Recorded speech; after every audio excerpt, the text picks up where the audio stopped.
Hello friends, मैं फिर से आपके सामने प्रेरणादायक कहानी लेकर के उपस्थित हुई हूँ। मैं डॉक्टर मंजू जैन, मेरा आपको नमस्कार है। मैं retired associate professor from SN degree college Kanpur.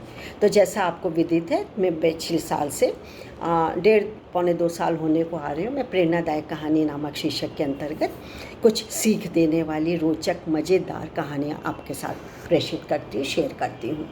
और हर कहानी चाहे छोटी हो, बड़ी हो, कैसी भी हो, किसी भी समाज की हो, वेस्टर्न की हो, इंडियन हो, कैसी भी हो, कहीं ना कहीं हमारे दिलो दिमाग पर, मस्तिष्क पे एक गहरा असर डालती हैं। और गहरा असर क्या है? वो सकारात्मक सोच की तरफ है। ऐसा नहीं कि नकारात्मक, लेकिन आप यदि बार बार नकारात्मक सोचेंगे, नकारात्मक गतिविधियों में साथ देंगे या विचार आपके मन में कौंधेंगे, तो नेचुरली आपका परिवेश और आपका माहौल और आपका दिमाग और विचार भी वैसा ही हो जाएगा। तो मैं बार बार विनती आपके हर शायद वीडियो में करती हूँ कि कभी भी आप असफल हो तो नकारात्मक ना सोचिए, सफल होने की कोशिश के लिए सकारात्मक सोचिए, सफलता अवश्य मिलेगी। आज भी मैंने एक कहानी निकाल के रखी हुई है। शीर्षक थोड़ा चेंज किया हुआ था उसका, बहुत पहले की ज़माने की है, लेकिन उम्मीद है पसंद आएगी और सीख भी आपको देगी। कहानी का शीर्षक है आत्मसंतुष्टि। तो क्या है कि एक गांव था, उसमें 2 किसान रहते थे। अलग अलग भाई बंधु नहीं थे, मतलब मित्र थे। और दोनों ही अपनी छोटी सी भूमि थी, खेत था, उसमें अपना गुजारा करते थे। मेहनत कश करके अपने परिवार का पालन पोषण करते थे, गुजारा करते थे।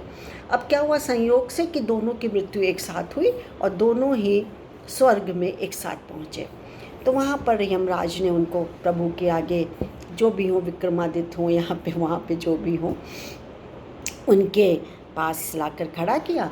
तो वहाँ पे उन्होंने बोला, चित्रगुप्त ने, विक्रमादित्य नहीं चित्रगुप्त होते हैं, तो उन्होंने कहा कि बताओ प्रभु के तरीके से तो क्या है, तुम्हारे में क्या कमी रह गई थी, या अब तुम क्या बनना चाहिए, तुम्हें अब क्या चाहिए पुनः, और इस जीवन में क्या कमी थी और पुनः तुम क्या बनना चाहोगे। तो उसमें से जो 2 किसान थे, उनमें से एक चिल्ला करके गुस्से से बोला। उसने ये नहीं देखा कि ये प्रभु हैं या बड़े ओहदे पर हैं, गुस्सा आपा खो दिया जिसको कहते हैं। उसने कहा कि आपने मुझे दिया ही क्या है जो आप मेरे से पूछ रहे हैं? मैं गरीब का गरीब ही रहा। किसान, बड़े बड़े किसान, ज़मींदार, साहूकार, महाजन अपने अपने घरों में खुश हैं, पक्का मकान है, घोड़ा गाड़ी सब कुछ है। आपने मुझे थोड़ा सा ज़मीन का टुकड़ा दिया। मैं दिन रात मेहनत करता था और मुझे खाने को बस खाली 2 जून की रोटी मिलती थी। मैं अपने परिवार को ना अच्छा कपड़ा दे सका, ना अच्छी सोच दे सका, ना अच्छा खाना दे सका। मैं अपने बच्चों की परवरिश अच्छे से नहीं कर सकता, लिखा पढ़ा नहीं सकता। आपने दिया तो मुझे दिया क्या? मुझे ऐसी ज़िंदगी नहीं चाहिए। तो उन्होंने कहा, भगवान ने कि अच्छा शांत रहो, अब बताओ तुम्हें क्या चाहिए। बोला, देना है आपको तो ऐसा दीजिए कि मेरे पास चारों तरफ से पैसा पैसा बरसे, पैसा आए, मेरी झोली में बस पैसा आए और मुझे किसी को कुछ देना ना पड़े। मैं अब इन सब से तंग आ चुका हूँ, क्योंकि जब मैं पृथ्वी पर था तो जब भी 4 पैसे मेरे पास आते थे तो कर्ज जिससे लिया था या तो वो मांगने आ जाते थे या फिर कोई उधारी भी लेने आ जाता था, तो मेरे हाथ में रहते नहीं था, मैं कभी उसका जश्न मना ही नहीं सका। तो और अब मुझे आप पैसा दीजिए कि मैं चारों तरफ से मेरी झोली में पैसा आए और मुझे कभी भी किसी को कुछ देना ना पड़े। प्रभु ने कहा तथास्तु और वो चला गया। उसके बाद दूसरा, तो उसने कहा कि तुम्हारी क्या कमज़ोरी है, तुम्हारे में क्या कमी रह गई थी, या तुम किस अभिप्राय से पृथ्वी पर फिर से जाना चाहते, तुम्हारा भी क्या मकसद है और क्या कमी रह गई। तो उसने कहा, दूसरे कहा कि हाथ जोड़ के बहुत ही विनीत स्वर में बोला कि महाराज प्रभु, मेरे जीवन में कोई कमी नहीं थी, आपने जो दिया वो सर आँखों पर, मैं बहुत संतुष्ट हूँ। मेरी जितनी ज़मीन थी उसमें मैं और मेरे बच्चे दोनों टाइम का खाना खा लेते थे और हमें कभी भी किसी के आगे हाथ फैलाना नहीं पड़ा। लेकिन हाँ, यदि आप देना चाह रहे हैं कुछ भी, तो मेरे द्वार से कभी कभी भूखे प्यासे लोग चले जाते थे और भोजन अभाव के कारण, कमी होने का कारण, या मेरे पास बिल्कुल नहीं रहता था भोजन, तो मैं उन्हें दे नहीं पाता था। मुझे इसका दुख बहुत ज़्यादा है। तो बोले, तुम अब चाहते क्या हो? पृथ्वी में पुनः जाना चाह रहे हो तो क्या चाहते हो मुझसे? तो दूसरे वाले ने कहा कि प्रभु बस मैं ये करना चाहता हूँ, मेरे लिए बस इतना कर दीजिए कि जब भी कोई मेरे द्वारे में भूखा प्यासा आए तो मेरे द्वार से वो कभी भी भूखा प्यासा ना जाए, बल्कि मैं उसकी झोली भर दूं या जो वो चाहता है वो उसको खाने को दे दूं, संतुष्ट होके जाए। प्रभु ने तथास्तु बोला। दोनों पृथ्वी पर गए, पृथ्वी पे गए, दोनों बड़े हुए साथ साथ। दोनों बड़े हुए तो जो पहले वाला खींच करके बोला था तो वो शहर का सबसे बड़ा भिखारी बन गया। बोलिए क्यों? क्योंकि उसने तो मांगा था कि चारों तरफ से मेरी झोली में पैसे आए, तो जो भी आता था जाता था झोली में डाल देता था और उसको कुछ देना भी नहीं पड़ता था। यानी उसने यही कहा था कि मुझे कुछ देना ना पड़े, तो उसको कुछ देना भी नहीं पड़ा। और दूसरा वाला वो गांव का सबसे बड़ा सेठ और अमीर बन गया। कैसे? क्योंकि उसने यही कहा था कि मेरे द्वारे से कोई भी भूखा प्यासा ना जाए, तो जिसके पास होगा वही तो देगा ना। तो अमीर आदमी बना, उसके द्वार पे कोई भी आता था तो कभी भी कोई भी खाली झोली नहीं जाता था, खाली हाथ नहीं जाता था, कुछ ना कुछ ले करके ही जाता था। यानी दोनों की इच्छाएं अपने अपने तरीके से पूरी हो गई। कहानी तो ख़त्म हो गई, सार बचा है, यानी उसका जिस्ट बचा है, सीख बची है। तो देखिए, आप इसको आध्यात्मिक तरीके से लीजिए, भगवान से जोड़िए तो ठीक है। भगवान से हर कोई डरता है, चाहे वो हम हो चाहे अन्य हो। गॉड है, ईश्वर है, प्रभु है, हमारा जीसस है, उसके प्रति नतमस्तक होते हैं, श्रद्धा होती है, सम्मान होता है।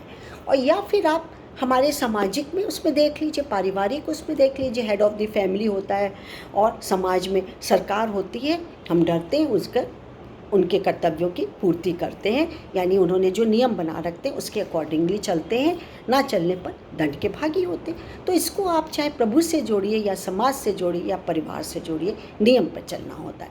तो मान लीजिए हम ईश्वर के उसमें चल रहे हैं, तो अब जस्ट ये बताता है हमको कि ईश्वर ने जो हमें दिया है हमको उसमें संतुष्ट रहना चाहिए हमेशा। लेकिन अक्सर इसके विपरीत होता है कि हमें जो मिलता है हम उससे संतुष्ट नहीं होते, बल्कि दूसरे के पास क्या है, दूसरे की थाली में ज़रूर झांक करके देखते हैं। यानी दूर का ढोल हमें बड़ा सुहाना लगता है, अच्छा लगता है, और हम उसको देख करके या तो कुढ़ते हैं या सोचते हैं, मन में सोच के रह जाते हैं, या सोचते हैं कि मेरे पास भी काश ये हो, ये कमी मेरे में रह गई है और इसके पास जो चीज़ें हैं वो मेरे, और अच्छे के चक्कर में हम अपनी दी हुई चीज़ों को भी नकार देते। तो ये नहीं होना चाहिए, क्योंकि आप देखें कि हर चीज़ के दो पहलू होते हैं, सकारात्मक और नकारात्मक। अब ये हम पर निर्भर करता है, हमारी मानसिकता पे निर्भर करता है कि हम क्या सोच रहे हैं और चीज़ों को, विचारों को, ऑब्जेक्ट को, पर्सन को हम कैसे सोच रहे हैं। सकारात्मक सोचेंगे फल सकारात्मक होगा, नकारात्मक होंगे नकारात्मक। यानी आप अच्छा सोचेंगे तो अच्छा होगा, अच्छा ही पुनः लौट करके आपके पास आएगा, और बुरा, जलन, चिंता और ये सब डहा रखेंगे तो लौट के वापस यही आएगा। यानी नकारात्मक सोच हमको नकारात्मक ही लौटा करके देगी। तो हम क्यों ऐसा सोचें? तो हम हमेशा दूसरों के प्रति उदार भाव रखें, कमियां ना निकालें, जो है संतुष्ट है। हमारे में बहुत सारी कमियां होंगी तो दूसरे में हम क्यों निकालें, पहले अपने गिरेबान में झांके अपनी कमियों को दूर करें।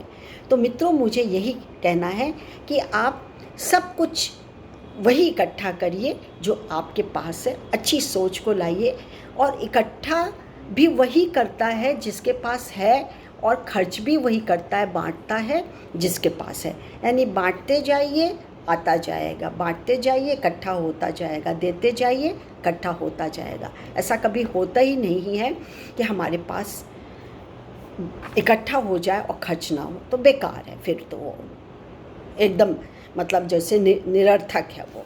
तो इकट्ठा भी उन्हीं के पास होता है जो बांटना चाहता है।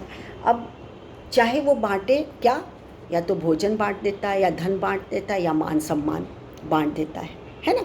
तो इस तरीके से हमारी गाड़ी आगे चलती रहती है।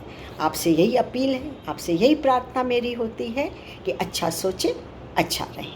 आज के लिए बस कहानी इतनी ही। आगे फिर से मैं आपके सामने उपस्थित होंगी, तब तक के नमस्कार, थैंक यू।